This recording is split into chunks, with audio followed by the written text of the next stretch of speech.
How to fix the WhatsApp web server down. Hey everyone! In this quick tutorial, I'm going to show you exactly how to fix the WhatsApp web server down issue. So if WhatsApp web isn't loading, your chats aren't showing, or it keeps saying unable to connect, follow along step by step to fix it. Alright, let's dive in. First, open your browser on your computer. Now click the three vertical dots at the top right corner of your screen. That's your browser menu. From there, go ahead and select Settings. Once you're in Settings, click on Privacy and Security on the left side.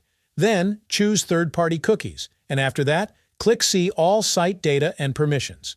Now, in the search bar at the top, type WhatsApp. You'll see some saved data appear. Go ahead and clear WhatsApp's cache files. Also, if you are getting the same error on another website, clear that website's cache too. Next, let's check your extensions. Scroll down to the bottom left and click on Extensions. Here, turn off your browser extensions one by one. Sometimes, one of them can interfere with WhatsApp and cause the error.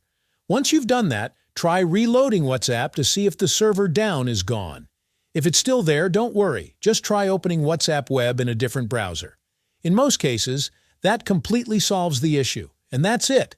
By clearing your cache and checking your extensions, you should be able to fix the WhatsApp web server down problem quickly and easily.